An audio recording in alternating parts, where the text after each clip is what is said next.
제가 18절 봉독해 올리겠습니다.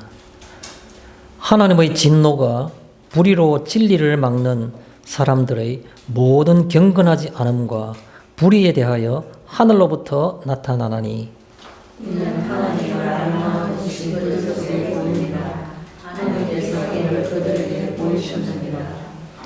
창세로부터 그의 보이지 아니하는 것들 곧 그의 영원하신 능력과 신성이 그가 만드신 만물에 분명히 보여 알려졌나니 그러므로 그들이 핑계하지 못할지니라.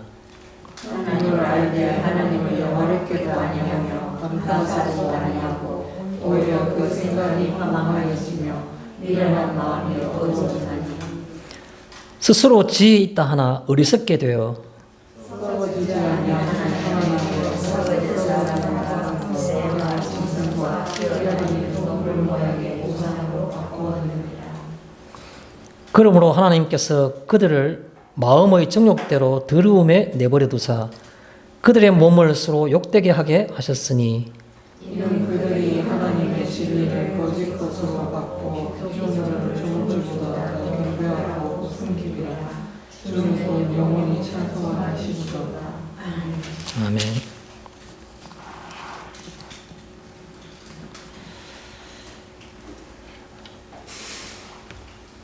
오늘은 방금 우리가 함께 읽은 그 본문을 통해서 제목은 경건하지 않음과 불의라는 그런 제목으로 잠시 말씀을 살펴보고자 합니다. 누구나 간에 아무 마음의 심적 부담을 가지지 않고 나는 경건한 삶을 살고 있다 라고 생각하는 사람은 아마도 성도님들은 계시지 않을 것이라 생각합니다. 겉으로 보기에는 경건한 삶을 산다고 많은 사람들에게 인정받았던 옛날 과거 이스라엘의 바리새인들 같은 사람들도 아마 속으로는 자신이 자신을 바라볼 때에는 경건하지 않다라는 것을 아마 다 생각했을 겁니다. 누구나 간에 겉으로든 그렇지 않으면 내면적으로든 간에 경건하지 않다라는 생각들을 공통적으로 가지는 것이 일반적인 우리가 마음 상태라 볼 수 있죠. 그럼 오늘 우리가 이 말씀을 통해서 살펴볼 때에 내 속에 있는 경건치 않은 것이 무엇이며 또 내 속에 있는 불의한 것이 무엇이냐라는 것을 우리가 한번 생각해 보는 시간이 되었으면 좋겠습니다. 우리가 말씀을 살펴볼 때에 늘 그렇듯이 말씀을 증거하고 소개하고 살펴보는 그 어떤 말씀의 선포자, 목회자가 무엇을 말하는가 그것을 생각하지 마시고 성경이 뭘 말하고 있는 건가, 또다시 말해서 성경 말씀이 오늘 내게 무엇을 말씀하고 싶어 하시는 건가, 거기에 초점을 맞추시고 우리가 성경 말씀을 대했으면 좋겠습니다. 좀 오해 소지가 있기 때문에 목회자의 말씀이 하나님을 대언하는 목회자의 말씀이니까 아니요. 전혀 그렇지 않습니다. 말씀하시는 일은 성령님이 하시는 겁니다. 성경 말씀은 기록될 때 진리의 영되는 성령님께서 그것을 바르게 기록하게 하신 것처럼 말씀이 선포될 때에도 누가 도구가 되든 간에 성령님께서는 이 말씀 속에 있는 진리를 듣는 사람에게 직접 말씀하시는 겁니다. 오해하지 마시고 들으시면 좋겠습니다. 그냥 말씀을 전하는 사람은 누가 말씀을 전하든 간에 그냥 성령님의 도구일 뿐인 겁니다. 말씀 전하는 자를 보지 마십시오. 그 말을 강조하고 싶어서 하는 겁니다. 성령님께서 오늘 여러 성도님들에게 뭐라고 말씀하시는지, 성경이 뭐라고 지금 현재 기록되어 있는지 그것에 대해서 열린 마음으로 받아들이시면 좋겠습니다. 우리가 너무 신앙생활을 오래 하다 보면 날마다 드리는 예배이고 또 늘 흔한 우리가 성경 말씀의 어떤 그 상관의 시간이라 생각하다 보면 그냥 교훈적으로 그래 이 말이 그렇겠네 그렇게 받아들이시는 분이 너무 많은 것 같아요. 아니요. 중심을 찔러 쪼개기까지 하는 하나님의 생명이 있는 살아있는 말씀인 겁니다. 이 살아있는 말씀은 우리들에게 꼭 이 말이 필요하기 때문에 오늘 이 말씀을 하신다고 생각하시고 그렇게 우리 말씀을 대했으면 좋겠습니다. 시간이 짧든 길든 그건 중요하지 않습니다. 자, 오늘 제가 그 성경 말씀을 한번 정리를 해보도록 하겠습니다. 오늘 성경 말씀은 1장 후반부에 있는 말씀입니다. 우리가 지난주에 1장 1절에서부터 17절까지 우리가 살펴보았죠. 하나님의 의에 대해서 쭉 살펴보았습니다. 오늘은 그 대조되는 부분이 나온 겁니다. 그럼 하나님의 의라는 것과 대조되는 어떤 그 용어나 개념이 있다면 그건 바로 하나님의 진노입니다. 하나님의 진노. 그래서 오늘 이 18절도 시험 시작하는 것이 하나님의 진노가라고 시작하는 겁니다. 하나님의 진노가. 그래서 뒤에 나오는 32절까지 1장 끝부분까지의 모든 내용들은 하나님의 진노에 대해서 얘기하고 있으니까 우리가 오늘도 역시 하나님의 진노라는 관점에서 내가 경건하지 않음과 불의한 것이 무엇인가, 내게 있는 경건하지 않음과 불의가 그걸 하나님의 진노를 일으키는구나, 그런 생각을 하시고, 제목은 경건하지 않음과 불의라고 되어 있지만 그러나 이 전체적인 1장 후반부에 있는 모든 내용들은 하나님의 진노의 그 초점과 중심되는 단어가 직결되어 있다, 집중되어 있다, 이렇게 생각하시면 되는 겁니다. 하나님의 진노가 임하는데, 하늘로부터 나타나는데 어떻게 나타났다고 말하고 있습니까? 이유가 하나 있습니다. 불의로 진리를 막는 사람들의 모든 경건하지 않음과 불의에 대하여 하늘로부터 나타나니, 이렇게 되어 있습니다. 하나님이 진노하시는데, 진노하는 것은 누구에게 뭐 때문에 나타나는가 하면 불의로서 옳지 못하는 걸 통해 가지고 불의로서 진리를 막는 그런 사람들이 있다는 겁니다. 옳지 못한 걸 가지고 실제 진리를 막는 그런 옳지 못한 사람들이 있는데, 이들이 하는 행동이 대표적인 특징이 두 가지가 있다는 겁니다. 경건하지 않음과 불의라는 겁니다.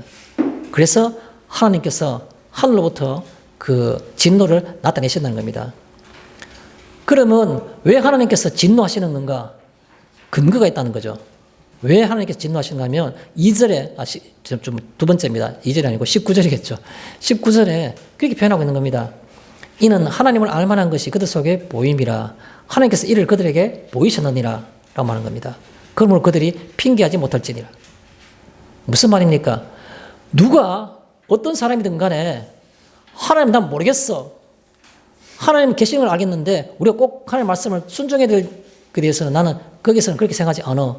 하나님께서 우리에게 자유를 주셨는데 우리가 그 속에서 자유함을 누려야지. 이렇게 말하는 것들을 경건하지 않다 혹은 불의하다고 말하는 겁니다.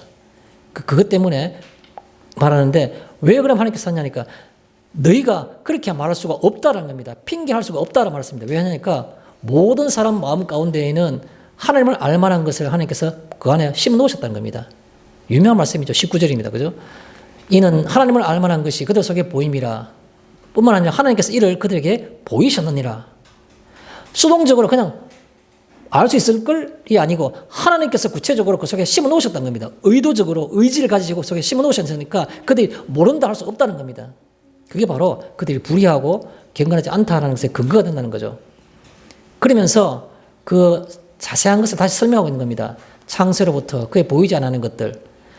하나님이 이 천지를 창조하셨는데 하나님이 눈에 안 보이듯이, 그러나 그가 창세로부터 그에 보이지 않는 것들이 그 속에 지어진 피조 세계 속에서 있는데, 그 세계 속에 있는 것이 바로 무엇이냐 하면 그의 영원하신 능력과 신성이 그가 만드신 만물 가운데 보여 알려졌나니, 그렇게 말하고 있는 겁니다.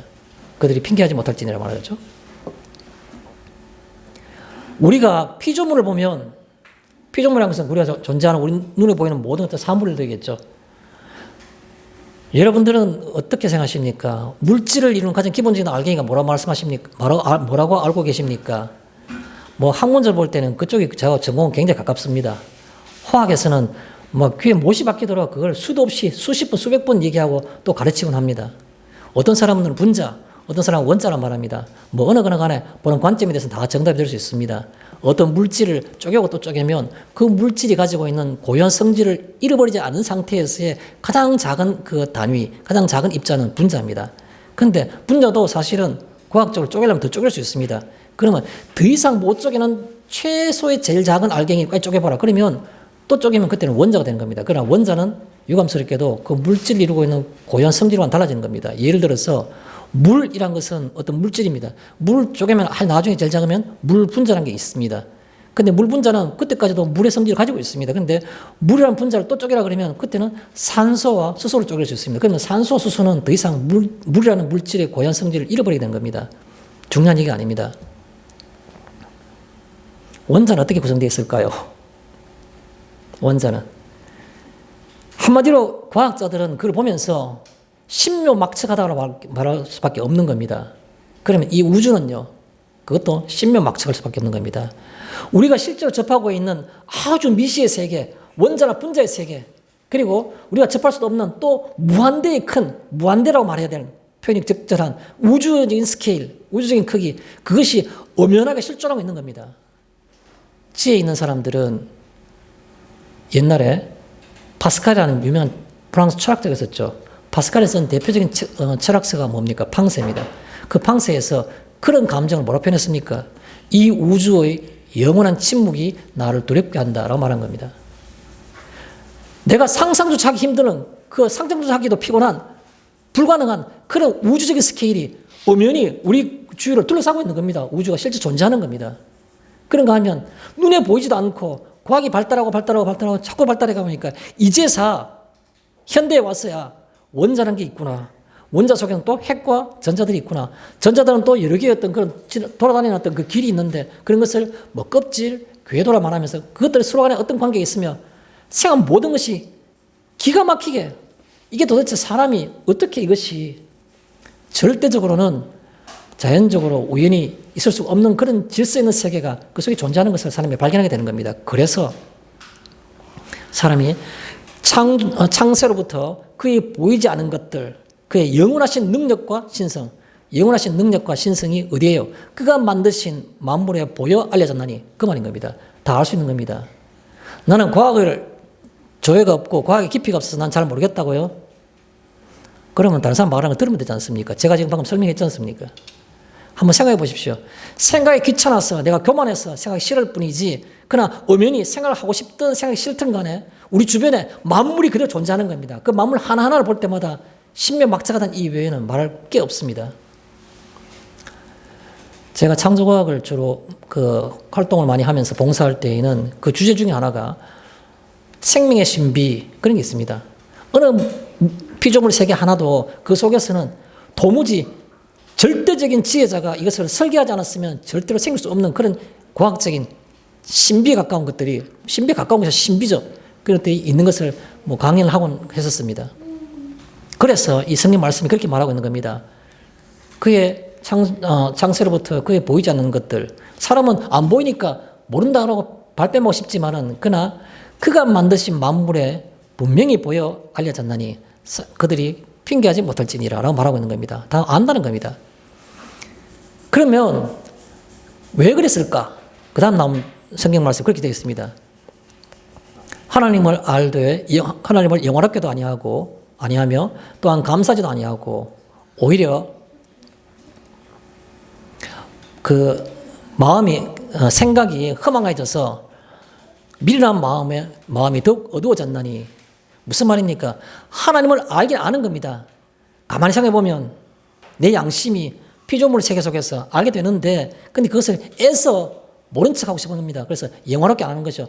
영원하게 한다는 말은 하나님께 영광을 돌리는 건데 하나님께 영광을 돌린다는 말은 무슨 말인가 하면 하나님이 당연히 받아야 될 높음을 그것을 내가 인식하고 그것을 내가 인정하는 겁니다. 그것을 영원하게 한다라고 말하는 겁니다.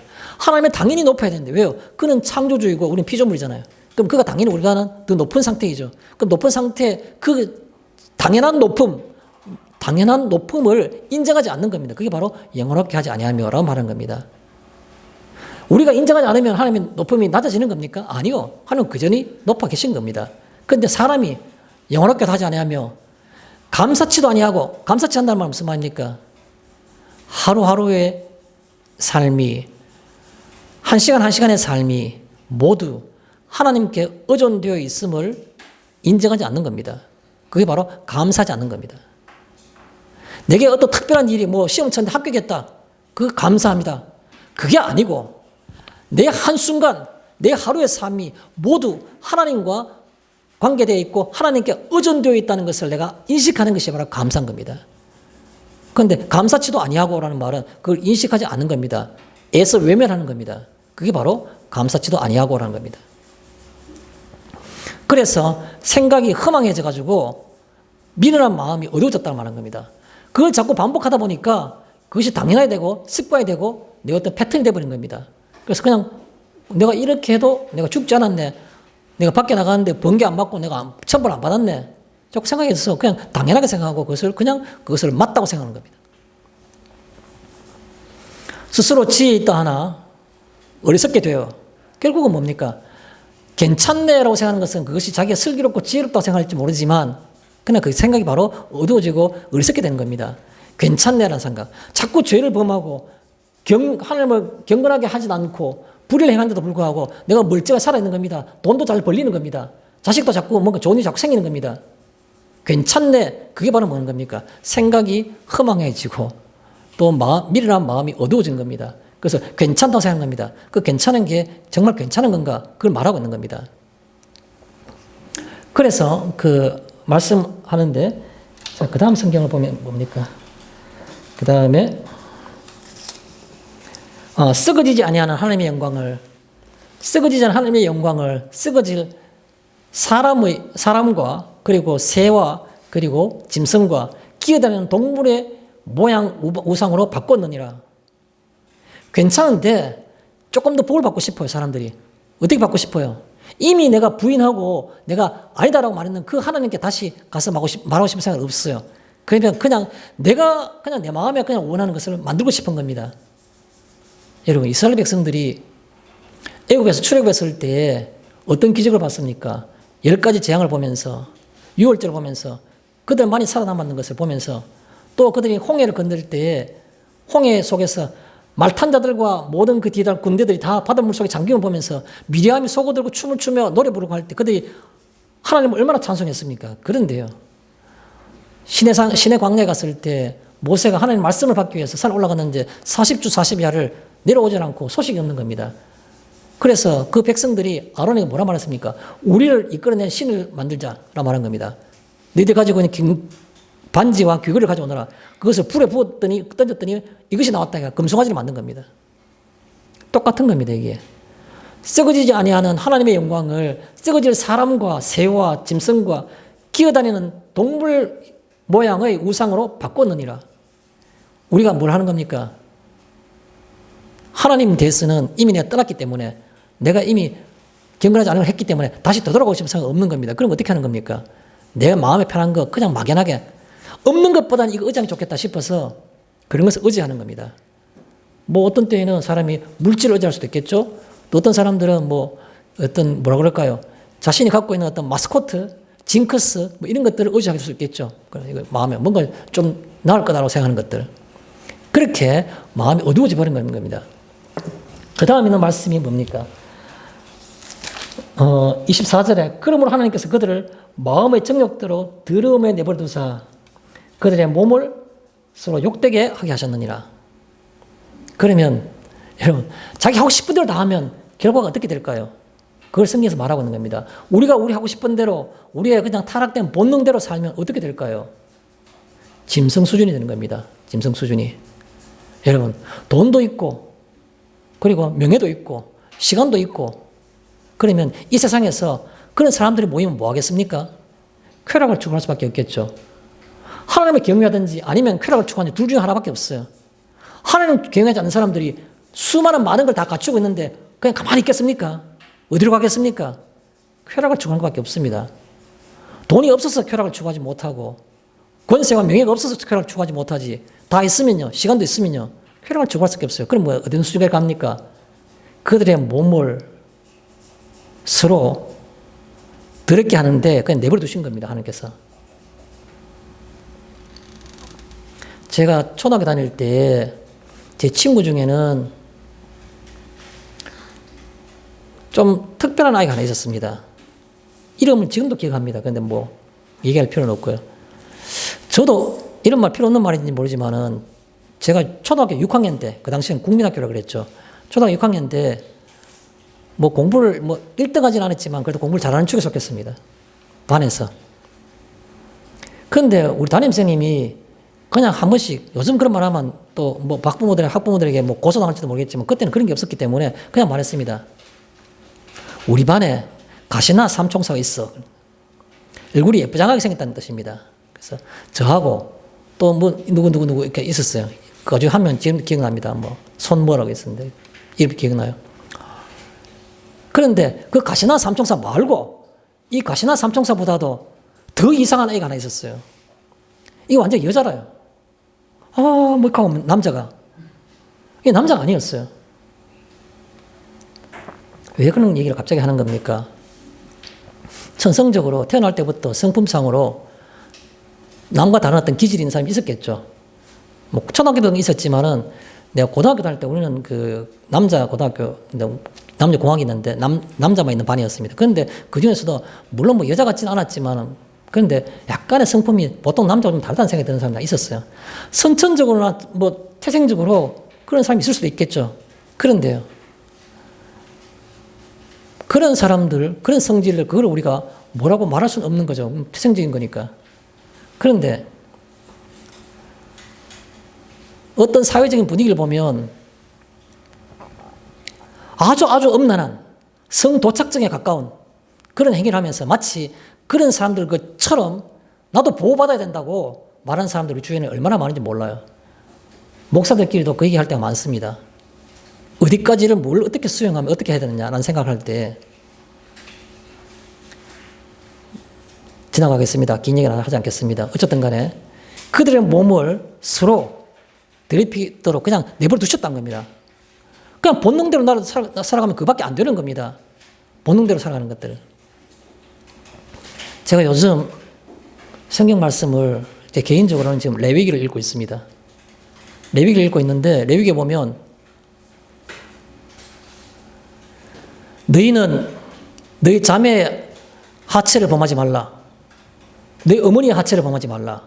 그 내 아버지의 뭐 하체니라 몸이니라. 레위기 그런 말 많이 나오잖아요. 우리가 볼 때는 정말 좀 듣기 그렇게 편하지 못한 얘기들. 자기 형제간인 여동생이나 누나의 하체를 범하지 말라. 엄마의 하체를 범하지 말라. 뭐 어떤 여인과 그 딸을 동시에 하체를 범하지 말라. 등등등 말합니다. 그런데 그게 그런 일이 있을 수 있나? 신문이 나잖아요, 요즘에. 매스컴이 나잖아요. 옛날에는 계부가 자녀를 욕되게 하는 건데 요즘에는 친아버지가 자기 친딸을 욕되게 하는 경우도 신문에 나잖아요. 세상에 그럴 수 있는 겁니다. 쉽게 말해서 그게. 그 사람을 욕하는 건 아니지만 그 범죄에 대해서는 뭐라고 말합니까? 성경에서 가정한 것이라고. 하나님의 범죄라고. 그런데 그 레위기에서 보면 같은 게 남자가 남자를 범하고 여자가 여자를 범한 것도 마찬가지로 가정한 것이나 똑같이 얘기하는 겁니다. 그러면 이거는 우리가 천인 공로 죽일 놈들, 지금 매스컴 보면 죽일 놈들이란 말하면서 그러면 그런 어떤 그 동성애 관해서는 그거는 괜찮지라고 말하는 건 도대체 무슨 기준이냐라는 겁니다. 쉽게 말해서. 그거는 우리가 사람을 어떤 사람도 그래서는 안 되는데 사랑해야 되는 건데 그러나 그 조율에 대해서는 성경에 뭘 말씀하고 있는지를 보고 성경 말씀대로 받아들이는 것이 바로 맞다는 겁니다. 내 생각에 이것이 옳다 생각해서 이렇게 하자 저렇게 하자 하는 것은 성경 말씀을 깊이 생각해 보시고 여러분들이 판단하시면 좋겠습니다. 자, 그럼 마지막으로 들어가는 말씀이 25절에 이는 그들이 하나님의 진리를 거짓 것으로 바꾸어 피조물을 조물주보다 더 경배하고 섬김이라. 그러난 다음에 하도 답답하니까 원래는 이렇단다라고 마지막에 한 말씀이 뭡니까? 주는 곧 영원히 찬송할 이시니라 아멘이라고 말하고 있는 겁니다. 자, 그렇게 간단하게 성경을 정리하고 본문을 들어가 보도록 하겠습니다. 첫 번째 오늘 본문의 첫 번째 얘기는 불의로 진리를 막는 18절에 있는 말씀입니다. 불의로 진리를 막는 이라는 뜻입니다. 불의로 진리를 막는다는 것에서 우리가 생각해야 될 그 개념들은 바로 성경에 있는 그대로만 하겠습니다. 왜 불의로 진리를 막아서 이를 자초하느냐? 자초한 게 뭡니까? 하나님의 진노를 자초한 겁니다. 하나님의 진노가 바로 두 부류의 사람들에게 임하는데 불의로 진리를 막는 사람들, 이 사람들이 결국 한 행위들이 뒤에 나오겠죠. 그죠? 경건치 않음과 그리고 불의인데, 자, 하나님의 진노에 대해서 조금 말씀을 드리고자 합니다. 하나님의 진노가 뭐냐? 하나님 왜 화를 내시는가? 그 사랑의 하나님께서, 여러분, 사랑의 하나님만 생각하면 하나님을 바르게 인식하지 못하시는 겁니다. 하나님은 질투하신 하나님이라고 말씀하신 적이 있습니다. 진노의 하나님도 마찬가지입니다. 동전의 양면성 같이 동전은 하나인데 그 동전입니다. 그런데 이렇게 보면 사랑이 보이고 저렇게 보면 공의가 보이는 겁니다. 하나님의 의로우심이 보이는 겁니다. 하나님의 진노하심, 하나님의 진노하심은 뭔가? 그것은 바로 불의에 대한 하나님의 절대적인 거부, 그겁니다. 하나님은 옳지 않은 것에 대해서 그냥 같이 잊고자 하는 것이 아니라는 겁니다. 불의에 대해서는, 옳지 못한 것에 대해서는 하나님의 절대적인 거부가 바로 하나님의 진노란 겁니다. 여러분, 예수님은 화 내셨습니까? 예수님 화 언제 내셨습니까? 대표적인 것이 예수님이 예루살렘 성전에 올라가셨을 때 거기에 온 성전에 비둘기 파는 사람들, 돈 바꾸는 사람들이 다 있을 때 그 상을 엎으시고 채찍을 만들어서 내쫓으면서 화를 내셨죠. 불같이 화를 내셨죠. 예수님은 화를 안 내셔야죠. 그러나 하나님이신 그는 사랑도, 몸을 내어줄 정도로 사랑도, 그리고 불의에 대해서는 절대적인 거부가 있는 겁니다. 같이 있을 수 없는 겁니다. 그에 대해서. 그래서 그렇게 화를 내신 겁니다. 그래서 우리는 하나님의 진노가 뭐냐라는 것은 두 가지 관점에서 생각하는데, 첫째는 바로 불의에 대한 하나님의 절대적인 거부, 또 다르게 말하면 하나님의 부정. 부정이란 말은 아니다라고 하는 겁니다. 하나님 저를 봤을 때 물끄러 보면서 너 설교 그거 아니다라고 말하면 저는 아무 의미가 없는 겁니다. 그렇지 않습니까? 하나님이 아니다라고 하면 그게 끝이 나는 겁니다. 누가 아닌 게 아니죠 라고 대답할 수가 없다는 겁니다. 그게 바로 하나님의 진노입니다. 하나님이 저건 아니야 라고 말하는 그게 바로 하나님의 진노란 겁니다. 하나님의 진노. 또 한 가지 우리가 하나님의 진노를 생각하고 싶은 게 바로 뭐냐 하면, 하나님의 진노는 하나님의 의를 요구하시는 하나님의 사랑인 겁니다. 여러분, 하나님 왜 진노하십니까? 하나님의 의를 여기 보여주신 겁니다. 우리에게. 하나님의 의를 여기 보여주셨는데도 불구하고 그것을 외면하거나 모르거나 할 때에는 그 하나님의 의를 받아들이라고, 그렇게 하나님께서 재촉하시는 하나님의 사랑이 바로 하나님의 진노란 겁니다.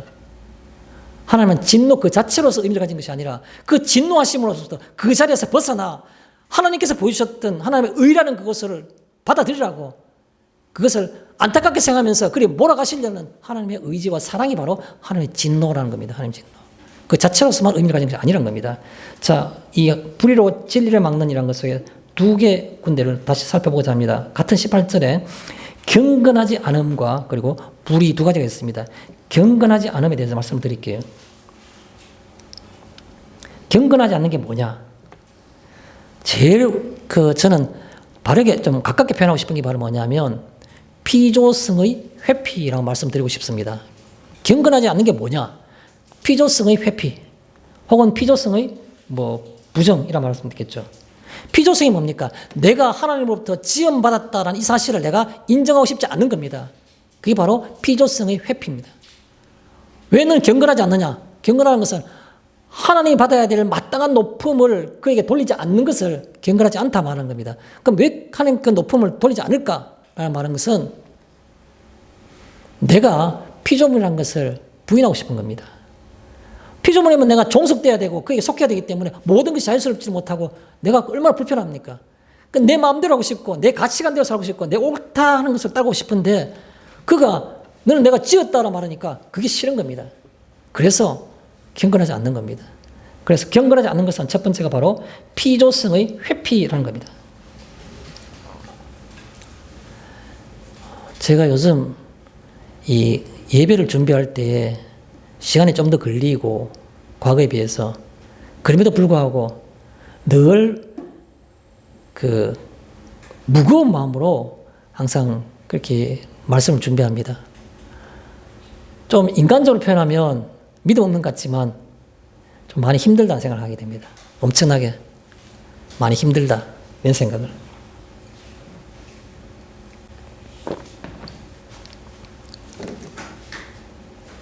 힘들다는 생각을 하니까 아무래도 뭔가 좀 덜 힘들게 하는 방법이 있을까 해서 여러 군데를 많이 봅니다.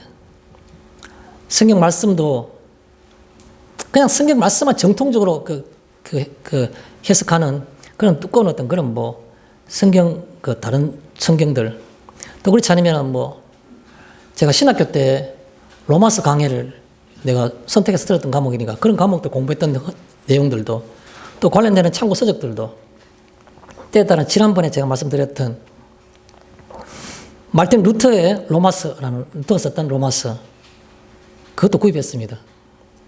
그런 거 하면 20세기 최고의 신학자라 말하고 있는 그 칼 바르트의 로마스, 뭐 자유주의 신학자 놀이터에 떨어진 폭탄이라 말했던 그 유명한 그 책, 이만큼 두껍습니다. 1000몇 페이지 되는 거 두꺼운데 그거 1판보다 2판이 더 완성도가 있어서 2판 그걸 또 구입했습니다. 혼자서. 적어도 최소한의 한 8권 이상의 책들을 이쪽 보기도 저쪽 보기도 하더라도 다 일관성 있게 뭐 적어놓은 게 없습니다. 다. 이 말도 맞는 말이고 저 말도 보는 사람마다 다 이렇게 해석할 수 있구나라는 생각을 하게 됩니다. 그럼에도 불구하고 늘 무거운 마음은 사라지질 않습니다. 한 말씀 드리기가 굉장히 조심스럽다는 겁니다. 모든 것들이. 저 나름대로는 개혁주의, 보수, 개혁주의, 정통신학에서 벗어나지 않아야 되겠다는 생각 속에서 제가 갖고 있는 생각의 어떤 테두리를 그런 책들을 통해서 그냥 대충 참고를 해볼 뿐입니다. 그러나 그 어느 책들도 뭐 뚜렷하게 공통되고 통일되게 말한 것이 없습니다. 그 세계적으로 유명한 어떤 그런 책들도. 필요한 것은 성령님께서 말씀하시는 것이 중요하다는 겁니다. 제가 그 테두리 안에서 생각할 수 있는 정도만 참고를 하되 깊은 묵상 가운데 하나님께서 뭐라고 말씀하시는지 이 말씀에 대해서 그러니까 더더욱이 굉장히 좀 시간도 많이 걸리고 그런 것이 요즘 제 입장입니다. 무슨 말씀인가 하면 바로 우리가 경건하지 않으면 뭐냐? 피조성의 회피라 말씀드릴 수 있고 또 다른 한 말로 표현하면 인본의라는 것, 인본의. 왜 우리는 하나님을 경건하게 하지 않을까? 경건함을 싫어할까? 왜 그 앞에 그에게 경배를 드리기를 그렇게 싫어할까? 그건 바로 인본의라는 인본의. 사람은 원래부터가 자기 중심에 내가라는 생각이 있는 겁니다. 내가. 아담도 내가 만약 선악과를 따먹으면 내가 하나님과 똑같이 된다고 했습니까? 하나님과 똑같이 되면 그보다 더 좋은 게 없잖아요. 그래서 그 인본이라는 그 근본적인 타락된 심성, 그게 바로 본능, 타락된 본능이 바로 내가라는 인본의라는 게 있기 때문에 그래서 내가 하나님을 경외하지 않는 겁니다. 대등하고 되고 싶어서. 두 번째, 왜 하나님의 진노가 임했느냐 하니까 불이라 했어. 불이 18절에 옳지 못함이죠. 불이라는 말은. 만약에 제가 비교해 볼 때 경건하지 않으면 뭐냐? 경건하지 않으면 것은 뭐냐 하면 하나님 자체를 인정하지 않는 겁니다. 하나님이 우리를 창조하셨다고 웃기는 소리 이렇게 말하면 그거는 경건하지 않는 겁니다. 하나님 존재 자체를 내가 부인하고 싶은 겁니다. 있다고 있으면 있으라 라고 말하는 그런 게 바로 경건하지 않는 겁니다. 그런데 불이란 건 뭡니까? 있는 건 아는데 따라가고 싶지는 않아요. 그게 바로 불이한 겁니다. 있는 건 알겠는데 내가 그 말 순종하고 싶은 생각이 없어. 너무 불편해서. 너무 거추장스러워서. 안 따라가고 싶은 겁니다. 그 속에는 뭐겠습니까? 내가 볼 때 성경은 이게 이런 게 아니야 라고 하는 겁니다. 옛날 구약시대 때는 이렇게 말했지만 이게 시대가 바뀌 신약시대 때는 지금은 돼지고기 먹을 수 있잖아. 어떻게 저라고 말하느냐. 내가 볼 때 그런 것처럼 옛날에 이렇게 말했지만 지금 이게 아니야 라고 내가 말하면서 따라가기 싫은 겁니다. 그걸 불의하다고 말한 겁니다. 옳지 못하다고 말한 겁니다. 그래서 불의는 바로 뭐냐면 하나님의 뜻과 주권을 거부하는 겁니다. 계시는 건 알겠는데 근데 그 주권이라고 말하면 내가 그냥 종속돼야 되지 않습니까? 창조주고 피조물이니까. 주권이나 그런 것들을 내가 거부하는 겁니다. 하나님의 뜻과 하나님의 어떤 그 존재, 그 주권을, 하나님의 뜻과 주권을 거부하는 것, 그걸 우리가 불의하다, 옳지 못하다고 말하는 겁니다. 그런 사람의 특징이 뭔지 아십니까? 하나님이 아니라, 하나님을 요구하는 것이 아니라, 그 사람 마음속에서 주여 내 마음에 임하소서라는 그 하나님의 임함을 요구하는 것이 아니라, 하나님께 향하는 자기의 생각과 마음을 요구하는 겁니다. 좀 말이 어렵죠. 제가 이렇게 정리하고 싶습니다. 하나님 자체가 아니라 하나님을 향한 인간의 생각과 요구를 중시하는 겁니다. 하나님이시면 내가 이렇게 했으면 하나님께서 이렇게 해주셔야 되지 않습니까? 하나님에 대한 사람이 자기가 하나님께 대한 어떤 요구, 하나님께 대한 자신의 어떤 행동에 대한 어떤 설명, 이런 것을 중시하는 겁니다. 생각 특징이. 무조건 전면적으로 하나님의 모든 것들을 다 받아들이는 것이 아니고, 내가 하나님께 향하는 이 생각들과 이 요구를 하나님도 받아주셔야 되죠. 라고 말하는 것이 바로 그런 개념이란 겁니다. 제가 예를 하나 드리겠습니다. 자기의 설명과 요구가 어떤 것이 예를 들겠습니다. 여러분, 가장 최초의 범죄가, 인류의 범죄가 뭡니까? 아담이 선악과를 따먹은 겁니다. 근데 선악과 따먹은 사건이 창세기 2장에 나옵니다. 그때 하나님이 동산 숲을 가운데 숨어있는 아담과 하와에게 찾아오셔가지고 내가 먹지 말라는 그 나무의 실과를 먹었느냐라고 물었습니다. 그럴 때 아담이 기가 막힌 대답을 합니다. 뭐라 대답하신지 아십니까? 하나님께서 내게 주신 여자 그가 내게 그 과일을 먹으라 했나이다. 이렇게 말한 겁니다. 자기는 크게 얘기한 게 없어요. 하나님이 내게 여자인 하와를 내게 안 만들어 주셨으면 내가 이 범죄 안 했다는 겁니다. 이것입니까? 변명이지만 그걸 하나님께 첫 번 말인 그 변명입니다. 하나님께서 내게 주신 여자 그가 그 과일을 먹게 했나이다. 무슨 소리입니까? 하나님께 하시는 말씀을 전적으로 수용하기보다도 불의하다는 것은 하나님 존재도 알고 다 아는 겁니다. 그런데 내가 하나님께 말하는 요구, 그러나 내가 하나님에 대한 어떤 그 설명, 이런 것들을 더 귀중하게 받아달라는 겁니다. 그게 바로 불의한 겁니다.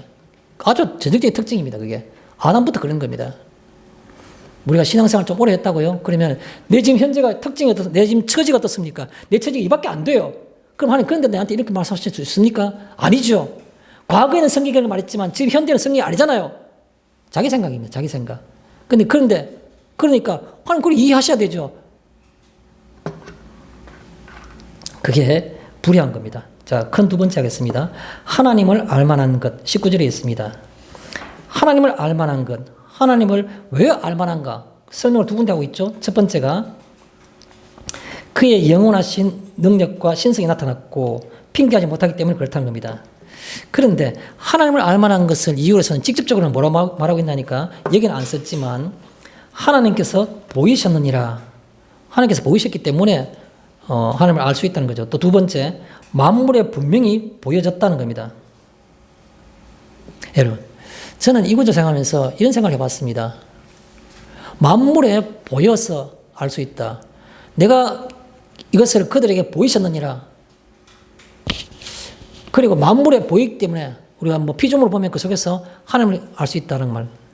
여러분, 이게 뭐가 같냐면 고향과 같다는 생각을 해봤습니다. 고향. 고향이 저는 대구 토박입니다. 대구 한가운데 제일 중심가에서 저는 태어났고 거기 자랐습니다. 20살까지. 그 푸른 바다, 남쪽 바다 이런 거 없습니다. 저한테는. 그냥 막 시내 신장로가 무지 불불 나는 신장로 버스 많이 다니는 그건 제 고향입니다. 근데 마음에 고향이라 그러면 뭔가 뭉클한 게 있습니다. 고향이라 그러면. 요즘도 제가 가끔 한 번씩 시내 가면 지금은 번화가가 아니고 죽은 대대버는 중앙로 그 거리 그게 제 옛날 태어났던 집 그 근방을 지나가다 보면 옛날 건물 그대로입니다. 아주 그대로. 어른들 아시겠지만 옛날에 문화서점이라는 서점이 있었습니다. 문화서점 바로 옆집이 저희 집이었습니다.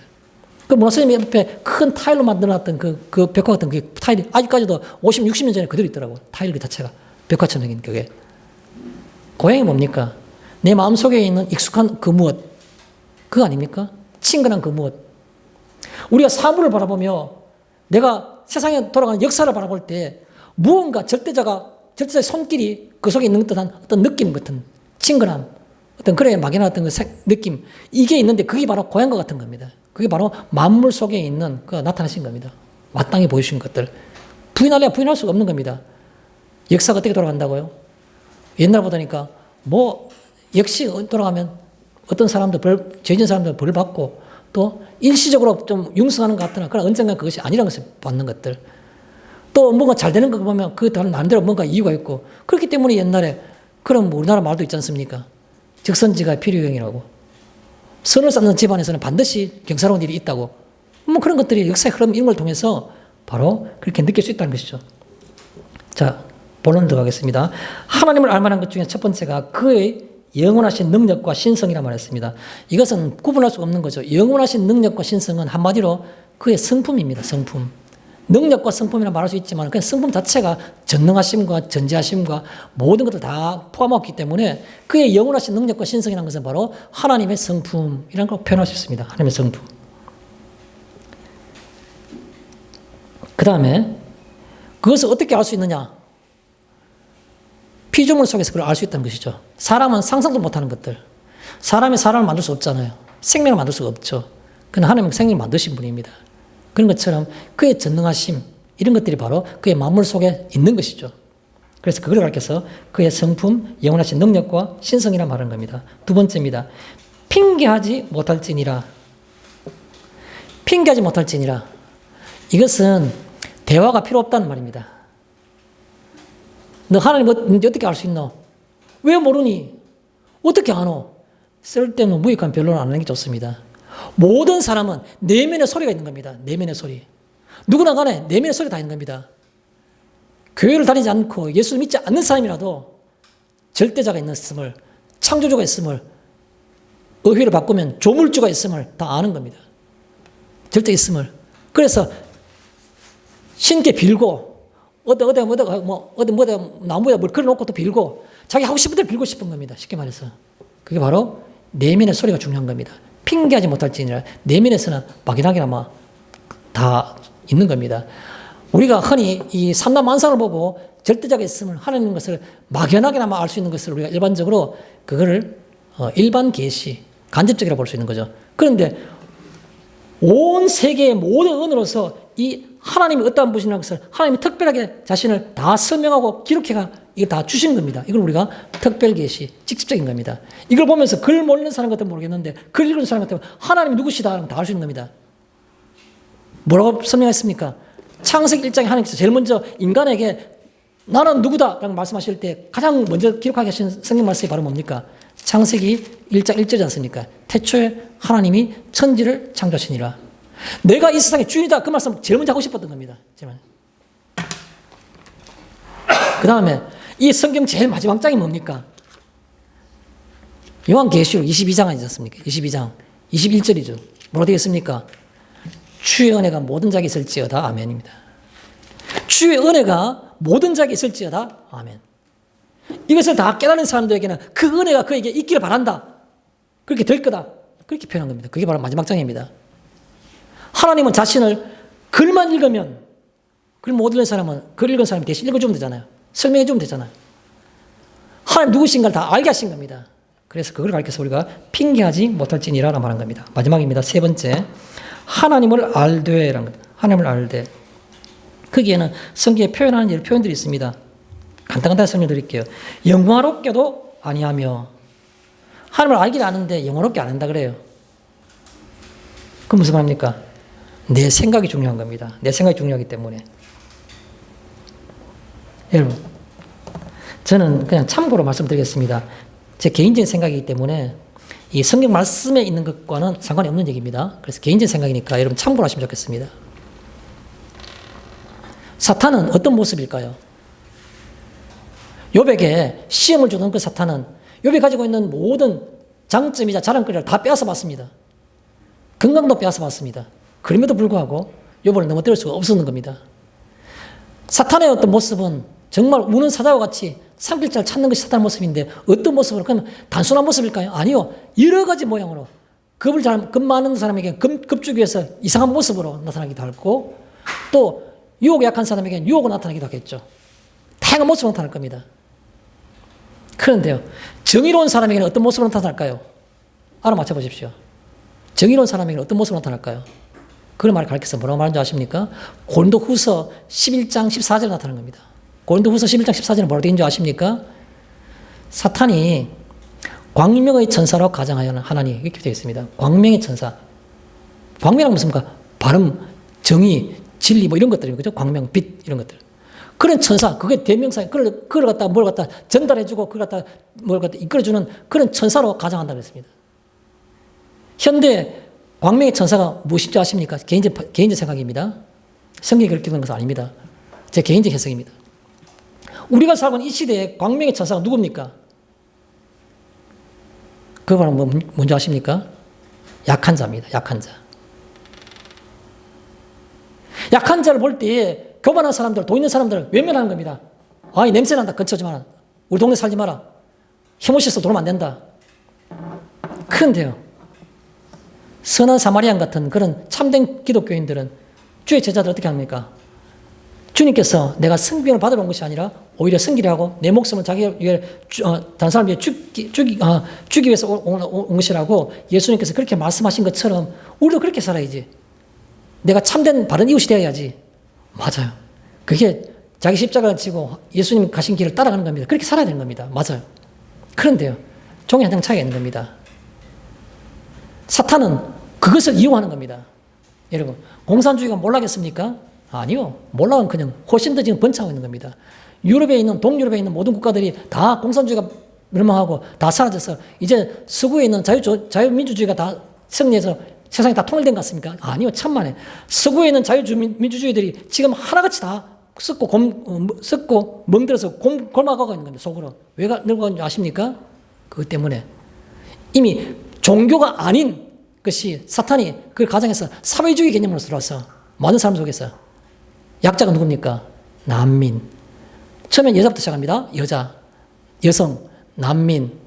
그럼 그게 끝까지 이해될 수 있어요. 얼마나 난민. 바닷가에 아프리카의 리비아에서 사람들이 불법으로 막 그 난민이 오다가 바닷가에서 붕어 만나 다 죽어가지고 어린 아이가 4살짜리 5살짜리 아이가 해변에 밀려가지고 썰어 죽었는 사진 찍어 세계 뭐 상을 받고 막 그 유명한 사진 있지 않습니까? 사진 찍어가지고 5살짜리 애가 해변에 밀려와가 죽어 있는 상태. 그것마다 사본에 의부를 안 찬 사람이 어디 있겠습니까? 세상에 보고. 어디까지 가는 겁니까? 약자, 약한 자. 그래서 계속해서 사람이 광명의 천사는 계속 그걸 자극하는 겁니다. 네가 기독교인이면 바른 기독교인이라면 이렇게 되지 않나? 어디까지 가는 거야? 설금설금 설미시 자꾸 잠시게 도는 겁니다. 그래서 무조건 약자라고 말하면 되는 겁니다. 약자. 그럼 그 앞에 아무도 말을 못하는 겁니다. 세상에. 그런 분위기를 만든 겁니다. 그렇잖아요. 약자라고 말하면 그 누가 말을 못해요. 아무나 간에. 사회적 약자. 다 그 찍소리를 못하는 겁니다. 그게 진짜 맞는가요? 그게 신앙 맞는가요? 사회적 약자, 그저 불쌍하고 긍휼이기지 않는 사람이 있겠습니까? 바르게 된 신앙 가진 사람이면 누구나 다 긍휼이고 싶고 누구든지 다 포용할 수 있어요. 그런데 마치 그것을 모든 의 기준처럼 약한 자 몰아붙여가지고 정죄하고 하는 사람 많아요. 그걸 가리켜서 뭐라고 말하는지 이 사회에서 political correctness라 말합니다. 정치적인 올바름이라고요. 이 세계를 지금 현재 20세기 후반부터 지금 21세기 초반까지 움직이고 있는 이 정치 세계와 가치관의 가장 위협적이고 가장 숨어있는 제일 강력한 것이 바로 PC입니다. 정치적 올바름. 약자, 사회적 약자를 보호하라. 사회적 약자를 우리가 먼저 대우하라. 그 개념입니다. 그 개념. 맞아요. 근본적으로 볼 때 성경과 전혀 다른 게 없는 것 같이 보여요. 그러니까 광명의 전사죠. 그러나 성경에 있는 것조차도 이런 관점에서 볼 때, 사회적 약자라는 관점에서 볼 때 이거는 성경에 틀렸어! 라고 말하는 게 바로 사탄의 계략인 겁니다. 저는 개인적 생각입니다. 그냥 여러분들 성경을 바르게 기도하시고 또 이해하시면 좋겠습니다. 그래서 그 말씀 드리고 싶은 겁니다. 내 생각이 중요하다는 겁니다. 하나님을 알되 영원하게 하자는 것은 내 생각이 성경은 이렇게 말, 성경의 진실은, 성경에서 가치는 이게 바로 사회적 약자, 오해하기 쉬우니까 그 말은 여러분 개인적으로 받아들이십시오. 절대 이게 성경적 얘기는 아닙니다. 내 개인적 생각이라 하는. 그래서 그게 바로 내 생각이 중요하다라고 말하는 겁니다. 두 번째입니다. 감사하지도 아니하고, 감사하지도 않는 것은 내 삶과 하나님의 어떤 내 삶이 하나님께 의존되어 있다는 것을 부인하는 겁니다. 내가 뭘 준비 잘했으니까 시험 잘 치고 좋은 성적 받았고 합격했는 거지. 그것은 감사하는 게 아닙니다. 내 모든 삶이, 일상의 삶이 작은 것도 큰 것 같이 하나님의 의존되어 있고 그가 나를 이끌어 가신다는 것을 인식하는 것이 바로 감사하는 겁니다. 인식하지 않으면 감사하지도 않고 하는 말이 되는 겁니다. 스스로 지혜 있다 하나. 스스로 지혜 있는 이유, 그 근본 형태가 뭐겠습니까? 하나님 계시는 거 오케이 잘합니다. 하나님 순종 no 그게 바로 그게입니다. 스스로 지혜 있다는 겁니다. 하나님을 계시는 것은 인지하고 그것을 내가 알고 있는데 그러나 그에 순종하라 그러면 그것은 거부하는 것. 그게 바로 스스로 지혜 있다 하나라는 말을 실제로 잘 표현하는 것이라 생각하고 싶습니다. 자, 소제목 2가지 하겠습니다. 생각이 허망하여지며라는 겁니다. 생각이 허망해진 데는 미련한 마음이 어두워졌나니, 미련한 마음이 어두워졌는 것은 내가 자꾸 습관적으로 내가 나의 인생에 내가 주인으로 자꾸 나서다 보니까 이제부터는 내가 나의 주인이 된 겁니다. 내 주인은 절대로 하나님 돼서 안 된다고 생각합니다. 그게 바로 미련한 마음이 어두워졌다는 겁니다. 자꾸 거기에 습관적으로 하다 보니까 처음에는 한두 번 부담감을 가지면서 하나님의 말씀을 순종하지 않았는데 그래도 괜찮으니까 그다음부터는 이게 습관이 되고 자신감이 생겨가지고 내가 내 인생의 주인이 되어버린 겁니다. 어느 틈에. 여러분은 그렇지 않습니까? 여러분의 인생의 주인이 주님인 것을 날마다 아침마다 저녁마다 고백하며 눈물로 여러분 감사합니까? 그렇지 않다 그러면 생각해 보시기 바랍니다. 어느 틈에 나도 모르게 내 인생의 주인은 내가 되어버린 겁니다. 그게 바로 미련한 마음이 어두워졌다는 겁니다. 두 번째, 생각이 허망해지며라는 말은 하나님의 영광을 우상으로 만든 겁니다. 우상은 뭐가 우상입니까? 자식이 우상이 될 수 있죠. 자식 잘 되는 거. 우상. 그냥 내 마음에 끌리는 것이 가장 귀하다고 생각하는 겁니다. 우리 집에 은행 통장 잔고가 뭐 그것도 우상이 될 수 있는 겁니다. 그게 있으면 마음이 편안해지고 그게 간당간당거리면 잔고가 5만 원, 10만 원밖에 안 남았어. 이거 마음 불안해서 어떻게 사노? 그게 바로 생각이 허망해지는 것이고 또 하나님의 영광을 하나님을 알지만 그냥 스스로 지혜했다는 것이 바로 그런 거고 하는 것이죠. 자, 그 다음에 마지막으로 하나님을 알되 할 두 번째 것이 마음의 정욕대로라는 24절에 있는 말씀입니다. 마음의 정욕대로 더러움에 내버려 두사. 제가 서론을 잠깐 말씀드렸습니다. 그러면 인간이 자기가 그 타락된 본능으로 살아가니까 본능대로 살아라. 시간도 물질도 그리고 뭐 모든 명예도 다 있으니까 어떻게 하나. 그러면 결국은 어디로 가느냐. 더러움에 내버려 두사. 더러움 내버려 두면 어디 갑니까? 짐승 수준으로. 하나님의 형상을 우리의 형상대로 그렇게 하는 게 지원받았는데 하나님의 형상을 빼버리니까 그냥 그 짐승과 다를 게 없게 돼버린 겁니다. 하나님의 형상을 빼버리니까 하나님을 인지하기도 싫고 알아도 순종하기 싫으면 그럼 하나님과 전혀 관계가 단절돼 버리면 관계가 단절돼 버리면 그때는 인간은 그냥 하나의 다른 피조물과 똑같다는 겁니다. 똑같으니까 그냥 하찮은 그런 피조물, 동물과 같은 짐승과 같은 그런 수준으로 떨어지는 겁니다. 그런데도 불구하고 전혀 그걸 그렇지 않다고 생각하는 겁니다. 다 그렇지 않나? 보면요. 더러운 얘기라서 이런 말씀을 드리는 것이 설교 시간에 옳은지 모르겠지만 자기 딸을 보면 아버지의 변명이 뭔지 아십니까? 자기 아내가 자기에게 뭔가 잘못했다는 겁니다. 가출하고 뭐 이랬다. 그럼 너 엄마의 역할을 대신해야 되는 거 아니냐? 이렇게 변명하는 겁니다. 그럴싸해 보이죠? 그건 뭡니까? 보통 사람의 상식으로는 납득이 안 가는 얘기지만 그는 이미 그런 생각 속에 굳어지다 보니까 그것이 자기가 짐승인지도 모르는 겁니다. 이렇게 말해서. 그렇게 돼버린 겁니다. 그것이 바로 마음의 정욕대로 더러움에 내버려 두사라는 겁니다. 본능에 따라 사는 겁니다. 하나님께서 본능에 따라 사는 건 짐승밖에 안 된다 그랬습니다. 본능에 따라 살게 놔두신 겁니다. 그냥 그렇게. 마지막으로 피조물을 조물주보다도 더 그 말은 뭐 다 아시는 거죠. 뭐. 종속되기 싫은 것 그리고 현실을 바라볼 때 하나님은 눈에 안 보이시고 현실은 눈에 보이니까 그래서 피조물을 조물주보다 더 경배하고 섬기는 것입니다. 그러면 현실을 자꾸 보다 보니까 뭐가 좌우되는 겁니까? 오감에 사는 냄새나고 보고 누가 그렇게 말하더라고요. 정치인들 중에서 맨날 뭐 하면서 껄핏하며 앉아가지고 뭐 설을 퍼뜨리는 사람 있잖아요. 막 이렇게 많은 대중들을 다 선동하는 사람들. 이거 보니까 무슨 냄새가 나. 또 어떤 사건이 있으면 그거 보니까 무슨 냄새가 나. 뒤에 뭔가 흑막이 있을 거야. 그래서 어떤 사람이 비판하기를 뭘 합니까? 대한민국의 모든 정치적인 사건들은 그 사람의 코에서 다 좌우된다고. 그 사람 맨날 냄새를 맡는데요. 무슨 냄새가 나. 그러니까 그 사람 코로 모든 대한민국 정치가 다 이루어진다고. 무슨 말 하는 겁니까? 오감에 지배되는. 어디서 많이 본 거 안 그렇습니까? 오감에 지배된 게 뭡니까? 아담의 범죄도 거기 시작한 겁니다. 어떻게 시작된 겁니까? 하와가 뱀의 꾀임을 듣고 처음 바라본 게 뭡니까? 선악과를 바라본 겁니다. 하나님께서 저 나무의 과실을 먹지 말라 했는데 뭐 합니까? 먹음직도 하고 보암직도 한 겁니다. 범죄의 시작, 악의 시작은 바로 하나님으로부터 멀어지는 시작은 바로 뭐 하는 겁니까? 오감에 의존하는 겁니다. 오감에. 보암직도 하고 먹음직도 하고 그것부터 시작하는 겁니다. 우리가 눈에 보이지 않는 하나님을 자꾸 내가 애써 외면하게 되면 현실만 자꾸 바라보는 겁니다. 현실. 내 속에 있는 현실. 내가 무엇이 있느냐. 내가 어떤 상태냐. 내가 무슨 옷을 입었느냐. 자꾸 오감에 의존하다 보면 나도 모르게 하와같이 먹음직하고 보암직한 새 위협을 받을 수밖에 없다는 겁니다. 그게 바로 그렇게 마음의 정욕대로라는 말로 표현하고 싶습니다. 결론 내리겠습니다. 말씀을 정리하겠습니다.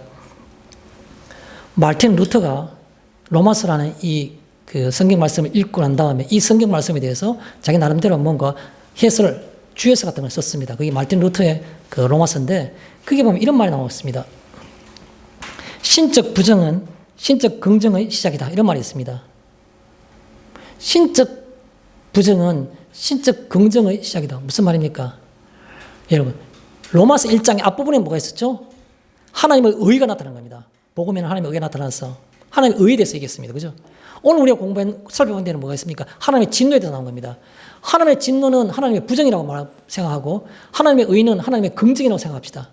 그러면 하나님의 부정은, 다시 말해서 하나님의 진노는 뭐의 시작이라고요? 하나님의 의, 하나님의 긍정의 시작이라는 겁니다. 왜 그런가요?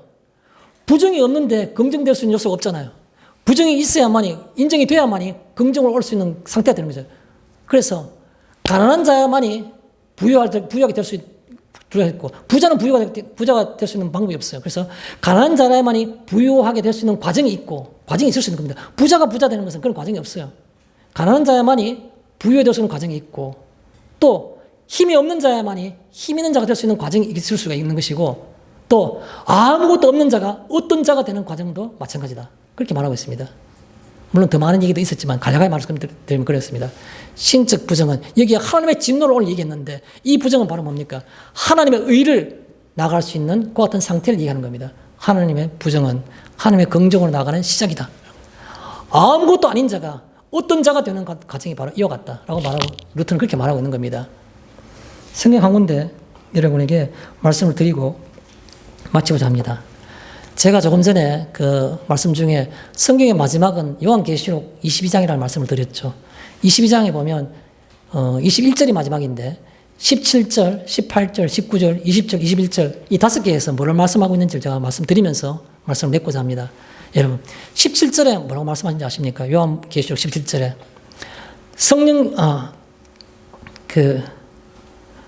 성령 말씀하시되, 제가 갑자기 생각나네요. 잠깐 다 찾아볼게요. 누가 17절? 성령과 신부. 성령과 신부는 예수님 가르치는 겁니다. 성령과 신부가 말씀하시되 오라, 여기 와서 이 생명수를 받으라, 이렇게 말한 겁니다. 누구든지 오라 그랬습니다. 요한계시록 17절에 이 성경에 있는 모든 말씀을 다 얘기하고 난 다음에 그 마무리를, 하나님께서는 인간에게 무슨 말로서 이 성경 마무리를 할까? 자신을 드러낼까? 라고 하셔가지고 그 하신 말씀이 바로 뭡니까? 성령과 우리에게 이 말씀을 깨닫게 하시는 그 영과 신부, 이 일을 감당하신 예수께서 두 분이 우리에게 말하기를 누구든지 나오라, 생명수를 받아라 말한 겁니다. 그게 바로 17절입니다. 18절, 19절은 뭔지 아십니까? 이 두루마리에 있는 생명의 말씀을 여기다가 없던 것을 더하는 자는 이 두루마리에 있는 말씀에 적혀 있는 재앙들을 그에게 더할 것이요, 이 두루마리의 생명의 말씀에 있는 어떤 것을 감하는 자는 그가 하나님 나라를 거기서 표현을 뭐라고 했냐면 거룩한 성이라고 그랬죠. 아마 19절에 거룩한 성에 참여됨을 제하리라 라고 말씀하는 겁니다. 여러분, 이 복음을 받아들여가서 누구나 간에 다 여기서 누리라고 말했지만, 그러나 어떤 사람이 내가요 보기에는 이 말씀은 이렇게 해석이 맞아요 라고 더하거나 이 말씀 이게 아니라고요 라고 말하면 그를 거룩한 성에 참여하는 것을 제해버리겠다 말씀하실 겁니다. 그런 다음에 20절과 21절에 뭐라 말하겠습니까? 20절과 21절에는 그냥 그게 두 분 다 아멘이 나와요. 아멘. 아멘 주 예수의 오시옵소서. 우리가 바라는 건 딱 한 가지밖에 없어요. 예수의 재림. 그 하나만이 우리가 바라는 것이요. 아멘이라는 말은 정말 그렇게 되기를 바랍니다. 또 그렇게 믿습니다 하는 말이죠. 그 다음에 아멘. 주 예수의 은혜가 너에게 있을지어다. 아멘. 이 말씀을 받아들이는 사람에게는 이 성경에 있는 모든 예수 그리스도라는 이 은혜가 그에게 임할 것이다라고 나는 그렇게 믿어진다. 아멘 이라 말하는 겁니다. 아멘, 아멘을 끝난 겁니다. 여러분, 오늘 우리가 로마서 이 말씀 읽을 때에도 성경 말씀을 있는 그대로 받아들이는 복이 여러분이 있기를 바랍니다. 마치겠습니다.